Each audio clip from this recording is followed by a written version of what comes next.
Yanjame aigwe tozongi sabango Waya shek basola osawa pie keve mawanda Yebanda bonyo finga papa na shilo nanga Arganciel papa si vene motema ya Sabrina Otumuna lelele Ale nikisa nikisa nikisa nikisa nikisa toko nikise masangu nikisa nikisa nikisa Album vraiment nenge babanda la formidable, c'est comme si il est bon côté.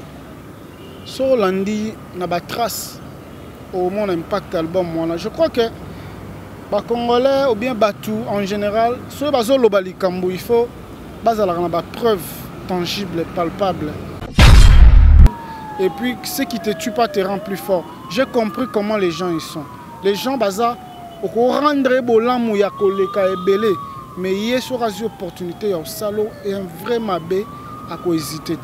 Les gens de ce monde sont comme ça. Peu importe, à la collègue, à la mie de travail ou quoi, à la famille ou quoi, les gens ne sont pas bien dans ce monde. Nous on a compris cela. Il y a un moment où on yeke la qui simbilinga mbilinga la qui keba keba la qui donc yeke donc là au moins ça bon donc voilà.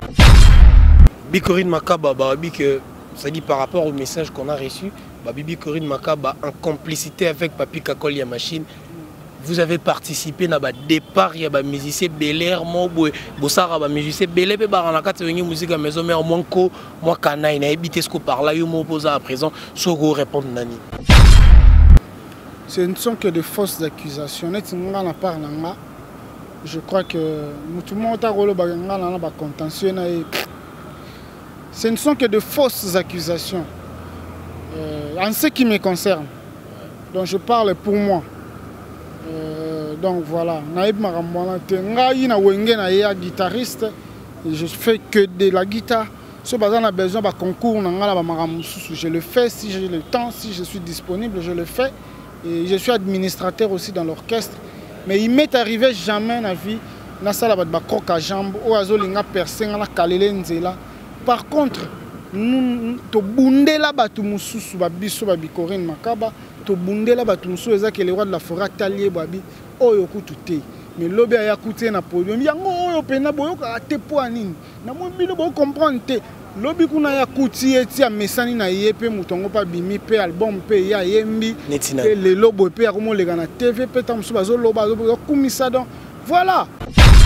Babia tekasi binombolo ba Makaba betara be moteke bazuli Sarah Solo pour l'accès à Makaba betara na penzate donc Sarah Solo ne bazuye po aya vraiment ko bomba ba vidéo na ya Bibi Corinne Makaba. Est-ce que c'était vrai vraiment la cause tous les vrais buts ou la vraie raison ya Rosula Sarah Solo? Est-ce que ba erreur na ngata mususu ba kozanga koyeba na ngai il faut moi la moisi ya ko combler, tu es sûr? Non. Sarah Solo, c'est une fille parmi les hommes. Elle a besoin de l'encadrement. Elle a besoin de l'accès. Elle a besoin de l'album. Solo c'est totalement c'est 001. Donc tu as un number 1, il y a 001. C'est JB Kumaluta, le pétrole de Dallas. Blague de Téléloa sur le Libiso Marambead. Victoria Télévision, Victoria TV.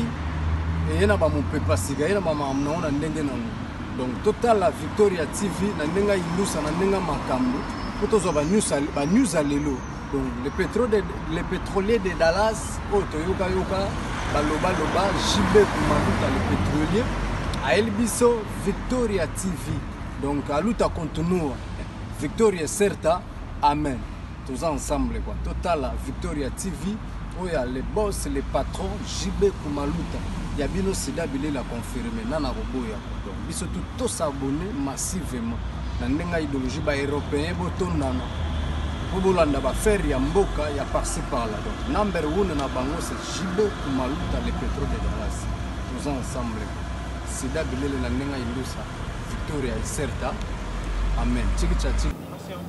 Bonjour, bonsoir, ça dépend toujours de l'heure à laquelle vous nous suivez. Nous, c'est Congo Victoire Télévision. Et vous qui êtes abonnés de Congo Victoire Télévision, en tout cas, ça Arabie, c'est bon parce que vous continuez toujours qu'on Arabie, notre devoir, notre souci est de vous informer et puis normalement Moussa n'a pas à informer, à transformer, puis il y a former Kaka Nenge Toloba. En tout cas, on a une émission de ça pour autant dire un grand merci comme ça à celui que j'appelle JB Koumalouta, le grand pétrolier de Dallas, Dido Badila Monkonzi, à London, Oscar Marie, Jogo, les millionnaires en kilote.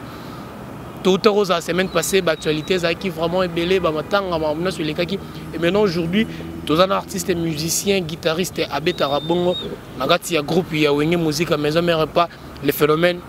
C'est-à-dire Nayende, Torobeta Masolo, comment est-ce que formidable les autres tambola, formidable les autres canate, Nzembo Naïza bien en tout cas, Nyosona, Tosolango Naïmo Nenge Aza en place dans le PC de Jambote.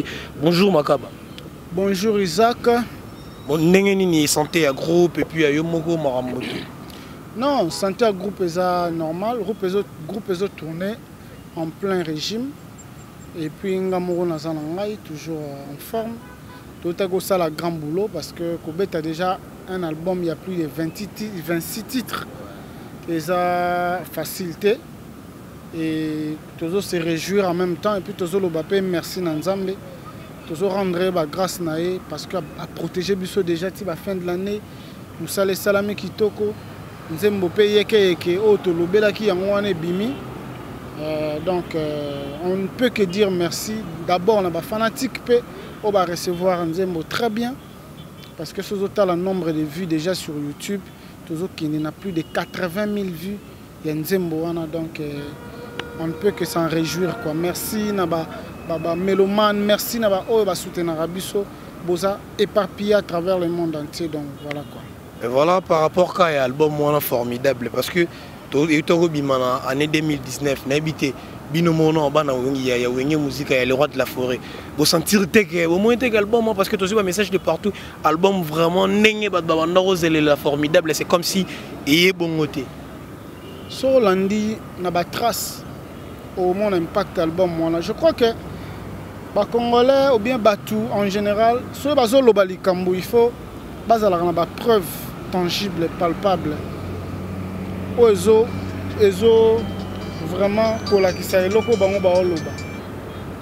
alors pour la formidable je crois que c'est un album qui marche très bien seulement la stratégie et la stratégie tout ça elle a raté d'habitude stratégie s'est changée stratégie comme il faut tout ça dans nos ventes on a la plateforme vente digitale ça veut dire muto a kosomba nzembo za na carte na ye za na mbongo na compte a kosomba nzembo et après tout ça la coffret aux CD na DVD na kati poto bimisango skolo peuple na petit peuple tout qui noir oyo azara na posa beta na radio beta na CD donc voilà voilà c'est ça nega yo otolo ba on a siko toujours on mo muke par rapport à stratégie à répétition communale siko to communal wapi na marambo na nyonso non tozaki na ba festivité. Parmi les biso, chez nous, il n'y a pas de repos. Repos à la raté, tout beau, ça va comme des fous. Donc, Moussa les a tellement makasi que tu mélangeras na studio, na ba production, na ba répétition, na les à côté, les accessoires, tout accompagnera ma musique. Donc, c'est pas facile. Alors, c'est fait que, je m'excuse, comme Tozagi na ba festivité, il fallait sursoir un tout petit peu. Il fallait qu'on vende ça dans ma il y a une répétition en intercommunale et puis tu as album est bimé gloire à Dieu et puis tu accomplir comment on dit tu honorer le contrat qui en vue il fallait aussi ça va contrat à 2020 2019 et c'est chose faite maintenant tout ça dans ma période il y a un break dans la période à break et puis quand on trouve aussi sa période de break, on peut relancer sous l'activité. Donc voilà, pour le moment, la répétition intercommunale, ils ont vraiment stoppé. Tous les maman mouqué et puis tu peux reprendre. Voilà, pour reprendre la répétition communale, tu peux solo solo ya yeke ke oezanzembo na yo. Tant que phénomène n'y a pas de non, Bicorine Makaba on a un formidable au betanzembo. Au se sentait qu'il est, et c'est là qui on est. Déjà, c'est pas facile parce que c'est comme si les examens d'état, parce que Bisson déjà déjà album. Déjà, tant qu'on réfléchir au album, ils auront déjà un stress. Tu sais, il y a des gens, des grands musiciens dans le monde qui ont stress dans le studio, ils ont enregistré, ils ont raisonné déjà dans le public, ils ont et ils ont solidité, ils ont crise cardiaque, notamment Wens Montgomery, en plein enregistrement, ils ont enregistré et pas faké. Donc, tant que ça n'allait pas être facile du tout. Vu que tout ça dans le monde ici sur terre, batubaza permettre maman ma trop. Mutu mususu à cause de collègue na yo ya boulot, à cause de la paix ami na yo, tant que moni bénédiction mo boya yo ya liboso, à luki peut-être que en nuire yo et qu'on nuire à zone nuire yo, à talité bateau yo na charge na bango, à talité que tant so rosa na moi si, na moi na parler, na bande ko sunga na famille na yo. C'est mon histoire, je te dis que j'ai connu dans ma vie, je ne suis pas quelqu'un qui a raconté la vie, mais du moins, ça m'a assagi, et puis sagesse, et puis ce qui ne te tue pas te rend plus fort. J'ai compris comment les gens ils sont. Les gens, au rendre bolam ou yakoleka et belé. Mais il y a des opportunités, au salaud et un vrai mabé à hésiter. Les gens de ce monde sont comme ça. Peu importe, à la collègue, à la mie de travail ou quoi, à la famille ou quoi, les gens ne sont pas bien dans ce monde. Nous, on a compris cela. Il y a un moment où il y a donc voilà, c'est comme si tu as été choqué par rapport à l'eau au moins ça les mélanges non à blessé parce que le belinayo on a net vraiment yei ba marambo peut-être ba proche na ba sala gueule mo boy et ça qui non. Tu sais, les gens ne sont pas bons. Tout le monde a la télé ba combat nzambe, mais c'est des mauvais, c'est des vampires en fait. Ouais, c'est des vampires. Il y a des vampires, sentir que vous avez un bolam ou 100 et pas la balance compte à 0. Et il y a des opportunités et c'est ça que nous vivons dans le milieu de la musique. Je te dis que Isaac, n'a vraiment été blessure parce que toute ma vie j'ai été blessé. J'ai été blessé. J'ai subi ça. Injustice et belé na vie nanga. Même na wenye musique à maison mère. Je te dis toute ma vie, j'ai vécu des histoires. Na mona ba injustice mais belé na vie nanga. Mais j'ai un cœur. So soli même na boss nanga robisa OK. Bikorino arc-en-ciel azaka na motema munene azalo rola to bengelo roi pasteur alora sango azana motema moya munene ya undima mabe o bat basala rae. Parce que boss nanga ebinga aebi combien je souffre parfois ndé na simba orchestre nae ndé naza fidèle pendant 10 ans toujours que ndé 11e année aebi comment je travaille et aebi que naza pe garçon de chance en même temps nakutana na ba bonheur ebelé na vie et créer langa pe monina na mo ban chik na biso to tangio ba anglais ba marambo belé ba mutu pene vanda et ça la rappelle ba to belé to vivana bango vraiment bah, jalousie et il ne jure que sur la chute sur tant sous liwana yo tant sous ma bémore comme la yo il ne jure que sur ça et bah éviter combien de sacrifices aux parents na ngai ba sala pour na tanga ne fils que na ba kotanga bah éviter combien bango ba sala pour na ba ne fils que kokoma na ba ne fils que koloba français na ba ne fils que koloba anglais et grave encore on a bête sous guitare on peut bien beau. Donc c'est ça, quand moi j'étais en train de me former, on a parlé, on a invité Bozaki pour se former. Et moi je suis arrivé il y a 10 ans, et voilà. Donc, voilà, au Béti Lissolo. Lissolo, il y a vie, il y a période où on passé dans la vie, proche dans la vie. Tellement là, pour comprendre. Je le dis comme ça, je cite les noms des personnes, mais c'est parce que tout le monde pour Nzembo et connaître grand combat. Et puis, dans le bon mot, dans l'album, on a des chansons. moko eza le roi de la forêt patron nanga sepeli nanga habité makaba oyo to chango koto na ndenga présidence na kati salut na bi na to si mokonzi po ezalaka bon et oyo nga moko pe yeke parmi ozoka banzembo lokola ba Angelo Mbolo eza plume nanga et soko yoki nzembo lokola yeke ezanga ipe sans compter ba makamsu to salaka oyo kindaka na kati ya contribution à biso pour l'orchestre on a wenge musique à maison mère. Donc voilà en général ce que je peux dire. Donc voilà Bibi Corinne Makaba que ça dit par rapport au message qu'on a reçu, Bibi Corinne Makaba en complicité avec Papi Kakol Machine. Vous avez participé à départ il y a des musiciens Belair Mobo Bossara ba musicien Belair pe ba na kati wenge musique à maison mère moi kana na habité ce que par là yo m'opposa à présent soko répondre nani. Ce ne sont que de fausses accusations. Je crois que tout le monde a contentieux. Ce ne sont que de fausses accusations. En ce qui me concerne. Donc je parle pour moi. Donc voilà. Je suis guitariste. Et je fais que de la guitare. Si on a besoin d'un concours, je le fais. Si j'ai le temps, si je suis disponible, je le fais. Et je suis administrateur aussi dans l'orchestre. Mais il m'est arrivé jamais dans la vie, na sala ba croc à jambe ou azolinga percer na kalele nzela. Par contre, nous to bundela batu mususu ba biso ba Corinne Makaba, to bundela batu mususu ezaki le roi de la forêt talier babi oyo kututé. Mais lobi aya kuté na podium yango oyo pena boyo ka te po anini. Na mo bino bo comprendre te.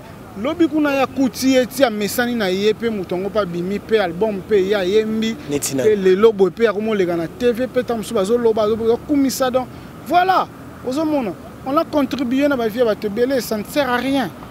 Ça ne sert à rien ya ko loba ba kombo parce que même biso pe on était petit, il y a eu des gens qui étaient bien placés o ba pesa biso loboko ba benda biso to koma place toza et mutu musupa ko ya au talier boza na ba potentiel na ya bien. Et voilà, au Bendi pour passer place. Peut-être que le roi de la forêt, na premier coup d'œil, il comprendre bien. Mais après 2 ou 3 fois, il y a écoute, c'est revendre non, c'est un travailleur acharné. Tu peux ses chances. Donc voilà, c'est dans ce sens-là. Et voilà, moi personnellement, je sais que Bicorine Makaba, Sarah Moussala, une fois on était surpris total à la TV Boé, Sarah Solo a une musique à maison mère. Tu belé tout ça qui n'a pas place total à TV wana. Même si soit bien tekasi binombolo ba makaba betara be mote ke bazulie Sarah Solo pour l'accès à makaba betara na penzate donc Sarah Solo ne bazuye pour aya vraiment ko bomba ba vidéo wana ya Bicorine Makaba. Est-ce que c'était vrai vraiment la cause tous les vrais buts ou la vraie raison ya Rosula Sarah Solo? Est-ce que ba erreur na ngata mususu ba kozanga koyeba na ngai faut moi la moisi ya ko combler, tu es sûr? Non. Sarah Solo, c'est une fille parmi les hommes. Elle a besoin de l'encadrement. Elle a besoin de l'accès. Il n'y a pas de bête à balbon, je crois que tout bon. Voilà, mon monde n'a pas sur la musique. Les gens ne comprennent pas toujours à l'inverse. Et c'est Arasko Moussala n'a pas sur les carabatélé. Tu vas expliquer pour comprendre le vrai sens de l'Ikambongo. Et voilà, on fait avec, on accepte, mais dans le monde de la musique, ça a toujours été comme ça depuis la nuit des temps. Sarah Solo, c'est une jeune sœur à moi. Et dans ma kamboupé expérience, il y a Azaleki. Et ngai pembe ngai ezaka ke phase bénéficier na ba technique, à bénéficier na ba maele. Et ce qui est vrai, on a chef de répétition. Donc voilà. Papa, avant Sarah Solo, on avait combien des albums? Combien des albums avant Sarah Solo? Et Lelo Sarah Solo, Nazobeta Susukaka. Donc ça sert à rien. Non, regarde, je suis encore jeune. Et donc début de la carrière, c'est Wenge Musique à maison mère. Mais suite à la carrière, Nzambe Moutayebi, Nzambe Nana Lobi et Loroté. Pour le moment, on est là, on travaille. Wenge Musique, ça fait 10 ans. 10 ans de travail. Donc voilà. Donc voilà, donc voilà, Shanghai. Déjà, moni, tout à l'heure, public, mélomane, comprendre toujours ma camboutan, na sens. Au vrai sens à faire, comprendre. Tes tâches na biso na binobo, Tobandasco qu'on s'expliquer, expliquer qu'est-ce qu'il y a, qu'est-ce qui s'est passé, c'est quoi la vraie réalité. Voilà. Et le roi de la forêt, Aza vraiment na ba soko tali ba trempe na ye, ba ran na ye, Aza na ba ran wana ya ba Jean, ya ba prototype ba Michael Jackson. Et Michael Jackson, Aza ran le guitariste à moi si. Le Weranson peut le roi de la forêt, Azala, Aza peut na guitariste à moi si. Donc ça fait de lui déjà un musicien particulier. Et voilà. Voilà, tu viens de commencer ta carrière musicale na Wenge Musique à Maison Mère. Est-ce que tu comptes aussi que l'on souhaite Makaba tant à Olonga Isaka Lobito ne en tout cas, le lendemain, demain et le lendemain appartient à Dieu. Qui suis-je pour pouvoir dire ce qui va arriver demain? Nyoso totika na maboko nzambe. Yende mutape mema biso skatoza. Et sera sentir que on est plus bien. Ba maman nyote. Na yebi ko tumaka mwana tepi na ndimela ngote. Mais est-ce que c'est vrai que dans la musique qui s'y peut n'existera? Fétiche ezali pour na ba oba ndimela ngo. Netina na yebite, il y en a plein oba sala ngo. Il y en a aussi plein oba sala ngo te. Je suis du côté où il y a Jésus Christ, du côté Nzambe, Tata Nzambe, le créateur des cieux et de la terre. On appelle ça ce souffle de vie gratos. Depuis l'enfance, donc voilà, parce que on a comme déjà évangéliste. Avant, il y a oui, il y a quelques petits temps à consacrer à l'évangéliste. Bon, tu vois, on m'avait pas dit que voilà, des actes par rapport à des choses vrai dans l'église.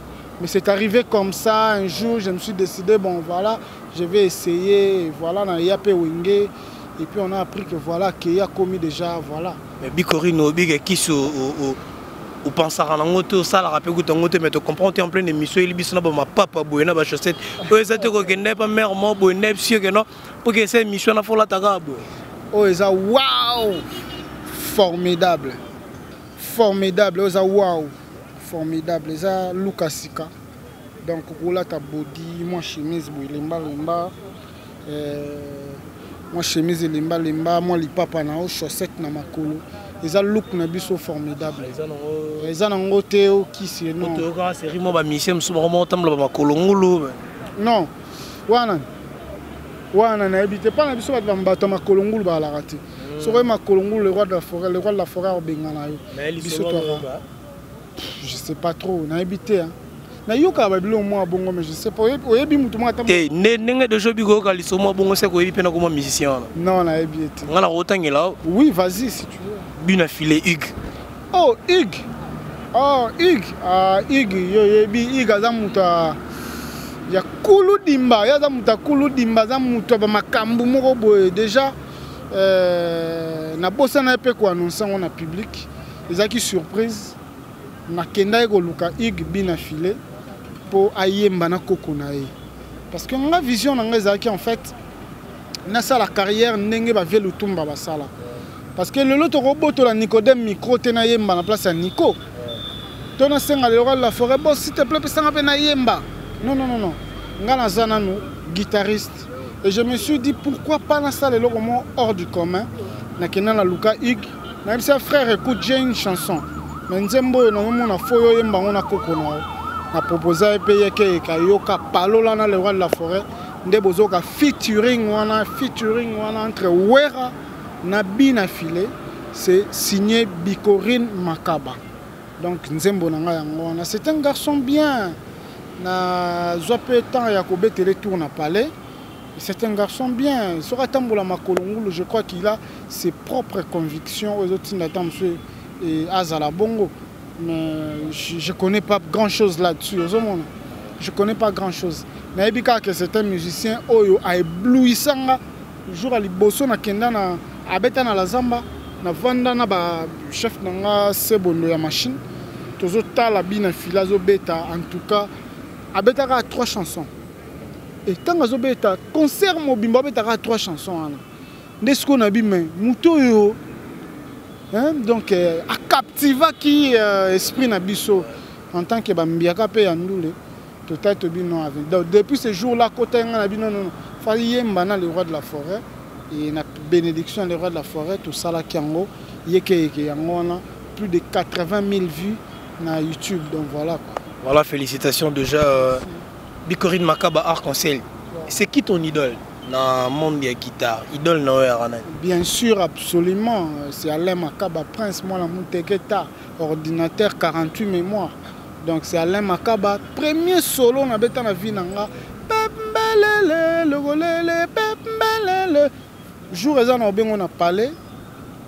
On a parlé au yet, au vendu guitare. On a expliqué au genèse de l'Ikambongo. C'est Alain Makaba et puis Mbokalia. Alain Makaba et puis Mbokalia.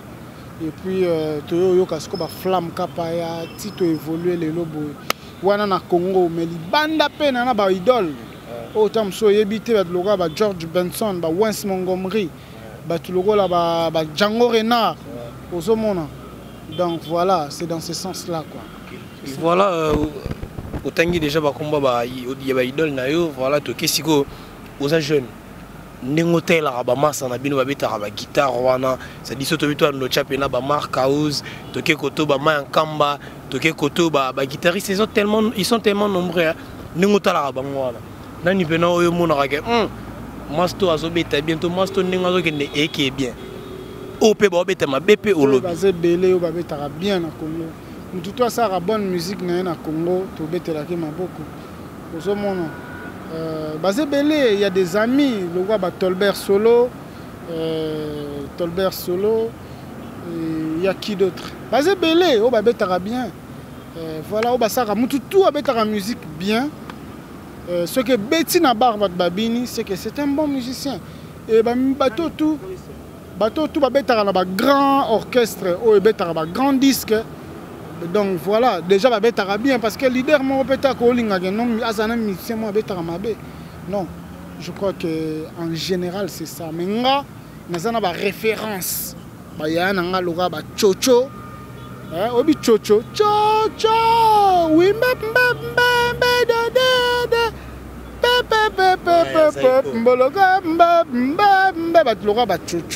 on a ba référence na nga na yoka ba vieux wana ba émerveillant na ba droitier na bango na droité na bango et puis voilà.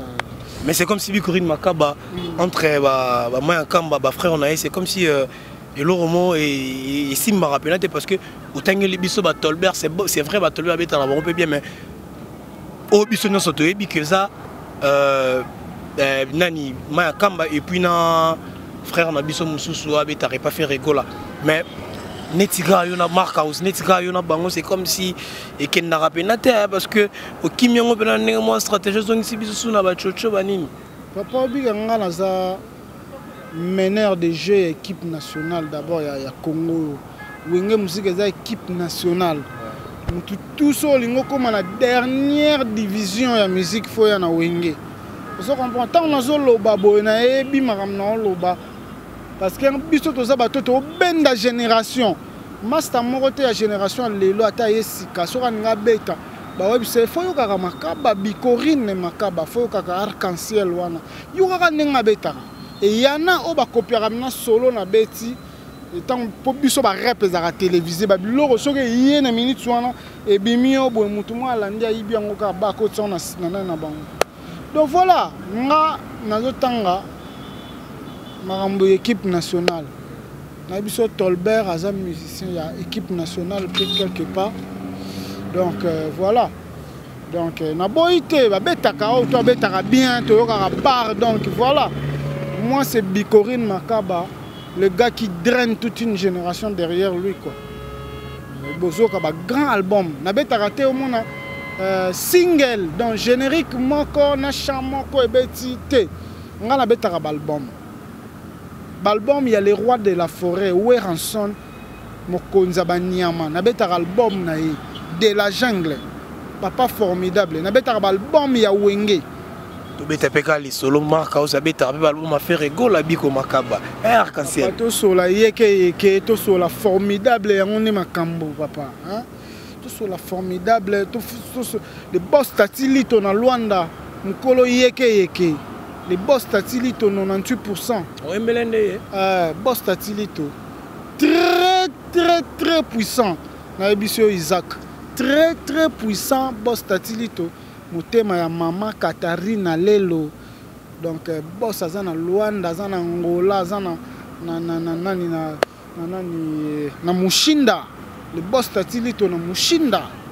Ozomona. To sola le boss tatilito. Po yene mutapesi makambu na yeke wana tozo yoka yango. C'est vrai. Bien que bandoki balinga yiba boma via Bikorine Makaba sala makambu bien te kindoki pena ya vis-à-vis mais le gango tina kate wengi musique maison mère to na libanda. Sika papa, laisse tomber to sola makambu susu. J'ai mal au cœur tant on a lo ba na talaka. To vivre na batu bien nini. Au sali mutu bolamu peno zo meme bolamu zo se sacrifier pour na ye mais il y a zone selo pena doka ka vuanda pena duga pena munene solo chilo na munoko lia simbiso touche. C'est malheureux mais jugement dernier za Isaac jugement dernier zali. Voilà toujours continuer toujours dans l'émission Nabiso Nabi Corinne Makaba, c'est vrai to beti pour solo na nyonso. Maintenant si un conseil européen ça mabande ko na bino nyonso obosaka musala moko iloro nyoko yebisa bango babanga nzambe na nyonso to sala Isaac même yo ndengo filmaka bo ndo luka ba artiste banga nzambe papa na nyonso ko sala banga nzambe parce que après vie oyo ya mabele za na vie moko zala lo les autres la biso jugement dernier zali sala mabele lo me yebake bima na boss mokata bato ba mitu poko ma boss. Il y a un jugement dernier Zali, Isaac. Na nyonso do ba tout basara nanga musala moko bo banga nzambe. Nzamba za bien. Nzamba za bien et puis na bo solo. Au frère nanga grand frère Carlito Yemba biso peto lingana na bolingo ya seko na misala pe maloba ya pambate tokomona nzambe. Pour nous tous nos chanteurs, nous avons une guitare, batala na guitare. Papa n'a qui soliste. Donc j'ai pas forcé tout ça. Il y a qui en momoko plus instruments. Na plus les instruments des non intéressants. Mais koyemba eza eloko école en même temps que tu travailles. Le lobo so na yemba et suffire ka na tiki guitare mutu so comme bête et puis na bando ke na vocal na pandi voix parce que tout ça quand même na moi idée très avancée il y a ma musique. Donc voilà, je m'en vais saluer les miens papa, les miens au bas soutenir ngai na ba malheur comme na ba bonheur. Je pense comme ça à Annette Dinga, maman sociale depuis Paris, à Maître Tani Diaka depuis Kinshasa, Seni la tête pensante, pembeni ya scène Ronsard, les scènes Ronsard, la tête aussi pensante, il y a Boatouana, na Bossani Binote, ma grand frère Nangai. Et tant qu'on a appelé Bob Zatara depuis France, nous avons appelé Zaraman depuis Allemagne, na Bossani Ami Nangai Merlin Kilandi, na Bossani Pété, il y a Carlos Kabamba en Afrique du Sud. Sabrina Matoumon, maman na Steven 3 fois plus que l'homme Makiadi et Sikazali. Merci d'abord à Isaac pour na pesio ba mauvais rendez-vous na ndenge moko me Olimbi Singa. Chanska le roi yo comprendre mon vent. Olimbi Singa, vraiment merci pour tout ça et grand merci na maman CDJ, merci na le roi de la forêt et le roi de la forêt ba bien na etoko autant ngote parce que moi je calcule sous ces actes. Papi Kakol, c'est bon de la machine, motema ya maman na Chilo, maman na Mervedi, maman na Shekina, Merve na Bango, na Bosanité, Sandra Kambile depuis Calgary, depuis Calgary, na Katia, Canada. Ouais, maman na Presse, maman na Prunella, maman na bébé mon gars bota ma mikolo. Donc baza ebele ba oyangai. Voilà en tout cas voilà, il y a une dernière question pour tout kabona benana aussi là na benato pe ça va programme à Munyo so. Censure, c'est vrai que la commission a censuré Zara. Est-ce que l'album n'a pas subir censure? Non, parce que c'est un album propre. babisika to esenga to toucher, on a touché pour pas que to koya na piège wana ya la censure net banzembo le roi biso bo bikorine yeke keza sans likwanza sans salité ba censurer même pas donc on a rendu la tâche facile au roi de la forêt pour que l'album pèse à la bien, pas trop d'insanité, pas trop de bêtises déjà, pas la douceur de la rater donc voilà. La possibilité d'autres Vincent depuis London et puis le roi de Manchester, grand frère Nangaï, de King, le roi de Manchester, Nangaï, golf mbala de tous les temps. La possibilité le docteur Alexis Boulanquette qui est Kaya Kinkanda depuis Amsterdam quoi. Donc voilà voilà quoi. Donc, voilà quand on est voilà parce que hier on avait suivi Koffi Olomide, on a évité que chauffeur Naya Outara Gokufa déjà par rapport à ma censure et Koffi Olomide a dit que non Aotika Likambo et les Gaboete a vraiment qu'au saisir procureur général près de la cour et puis a qu'au saisir sous ministre de la justice par rapport à sa démarche Bikorine Makaba aux artistes et musiciens ils a bien tout Alingale qui s'appelle. Bon, je crois que je ne connais pas combien de mal que le Kouane est posé. Je ne connais pas trop ce Koffi Olomide qui en souffre. Ce n'est pas moi qui en souffre pour le moment. Bien qu'il me ressemble, je lui ressemble un peu, en tant que musicien bien sûr.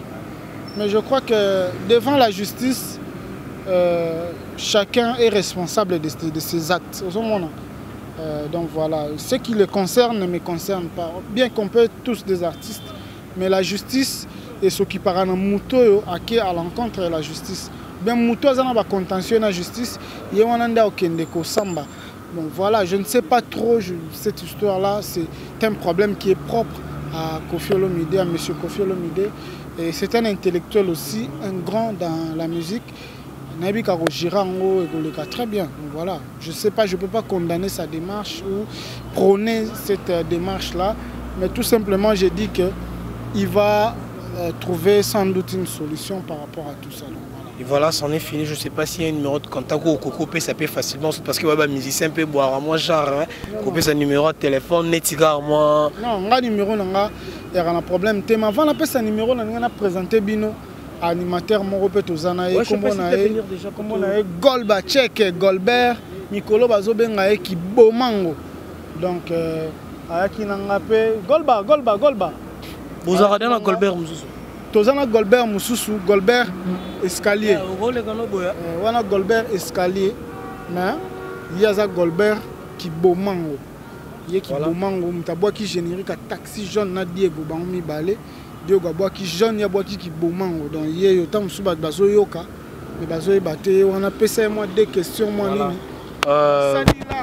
Golba nani kimezali en tout cas la monio bena chef a présenté bois qui na générique wana ya kibomango est-ce que il y a taxi jeune plutôt bando banga non te ko wenye musique maison mère wana babanga su te mona ko ya banga su tant les gens ont dit pembeni ya le roi de la forêt donc moi na banga su mutu ça Waya ambulance Bikorine solo arc-en-ciel papa allez ambulance beti tono kwa roje na ye kolokota bibembe nyonso zalaki na ambulance komaki na ye komemango na mort waya miziki ya no lengambe kozongisa bango kiboma yangame aigwe tozongisa bango kiboma Chic bazalo sawa pie keve mawana Keba ebanda bonyo finga Sabrina Matumuna Kiboma ebanda bonyo finga Maluma Vokana ngayo en tout cas rien à dire ba consommer pena kibomango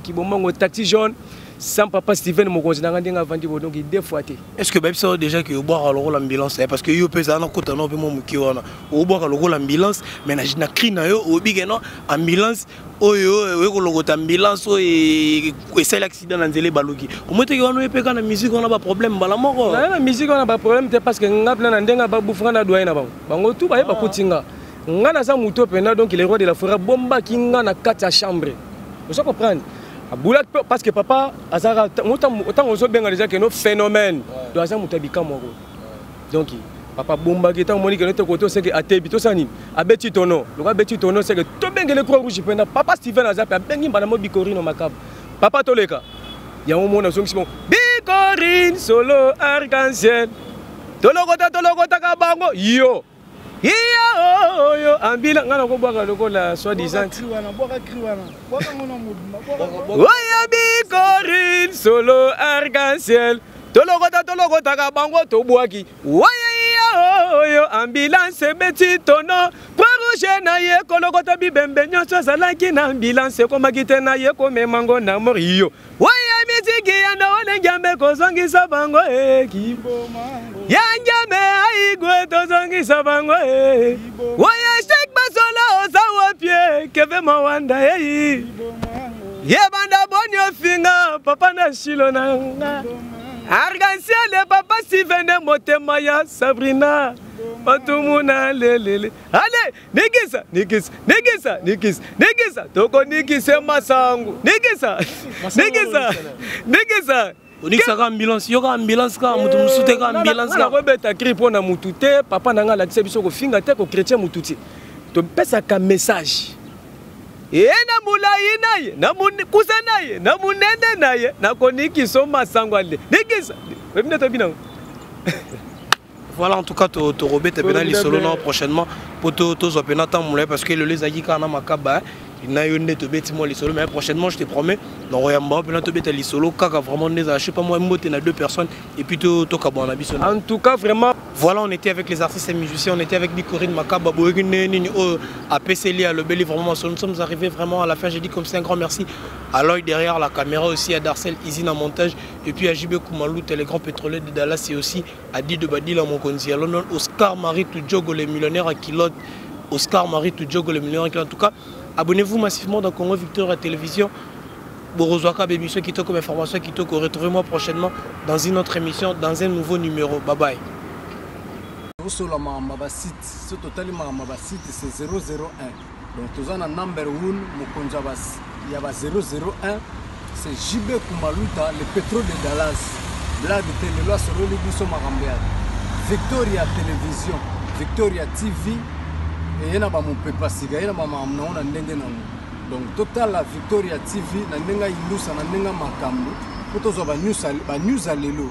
Donc les pétroliers de Dallas, Toyoka Yoka, Baloba, JB Kumaluta, le pétrolier, à Elbiso, Victoria TV. Donc à Luta Continua, Victoria Certa, Amen. Tous ensemble, quoi. Total, Victoria TV, où il y a les boss, les patrons, JB Kumaluta. Il y a bien aussi d'habiller la confirmer, Nana Roboya. Donc ils sont tous s'abonner massivement. Dans l'idéologie européenne, Botonana. Bobolanda ba faire ya mboka ya par-ci par-là. Donc number 1 na bango c'est JB Kumaluta le pétrole de Dallas. Tous ensemble. Sida bilele na nenga indusa. Victoria Certa. Amen.